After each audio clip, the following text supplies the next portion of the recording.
तो मैं कॉलेज की प्रिंसिपल डॉक्टर तरुणा मल्होत्रा जी का बहुत बहुत दिल से धन्यवाद देती हूँ। वैसे आई तो मैं भी वंदना मैम से मिलने ही थी, पर आपने मुझे यहाँ बड़े सहजता से आमंत्रित कर लिया और यहाँ बोलने का मौका दिया, आप सब लोगों के समक्ष होने का मौका दिया, इसके लिए बहुत बहुत धन्यवाद।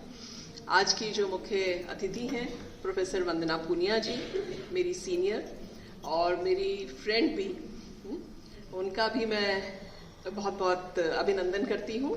और यहाँ पर मंच पे उपस्थित सभी शिक्षकगण, सभी अतिथिगण, यहाँ पर बैठे सारे फिर से शिक्षकगण और सभी बच्चे और सभी रिसर्च स्कॉलर्स जो यहाँ एकत्रित हुए हैं इस 2 दिवसीय ICSSR स्पॉन्सर्ड सेमिनार पे, जिसका टॉपिक बहुत ही रेलेवेंट है, जिसकी उपयोगिता आज जिसकी हम बात कर रहे हैं वो बहुत औचित्य है, बहुत जरूरी भी है। जैसा मैडम बोल रही थी कि उड़ान तभी, जब तक उड़ान भरना सक्षम नहीं होता तब तक पक्षी भी पक्षी नहीं बनता, और घोंसला बनाने के लिए निरंतर प्रयास करना होता है, और इसी प्रयास की निरंतरता को सस्टेनेबिलिटी कहते हैं।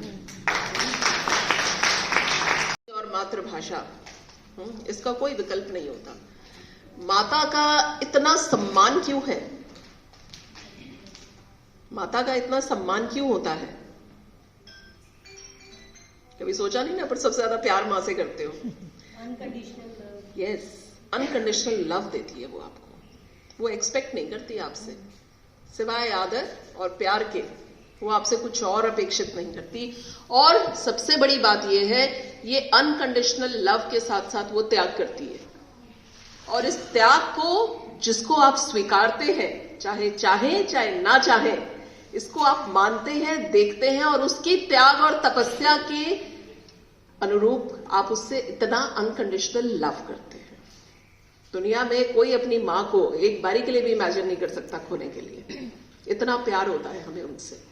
इसीलिए अगर आप जननी हैं दूसरे विषयों की, तो आपको ये दायित्व अपना समझना है कि जो ये विषय है आप लोगों का एजुकेशन, इसको आपने सस्टेनेबिलिटी किस तरह से उसके अंदर लेकर आनी है।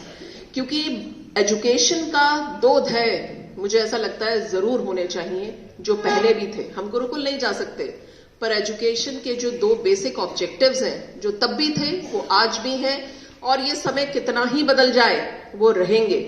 एक है मूल्य आधारित शिक्षा, जिसको नहीं दी तो कोई फायदा नहीं, शिक्षित होने का भी कोई फायदा नहीं अगर मूल्य पे नहीं है वो, तो और मूल्य आधारित नहीं है वो। और दूसरा कि शिक्षा आपको इतना आत्मनिर्भर कर सके कि आप अपना भरण पोषण कर सकें। इसलिए आजकल आप देख रहे होंगे जोर दिया जा रहा है स्किल बेस्ड एजुकेशन पे, दूसरा वैल्यू बेस्ड एजुकेशन पे।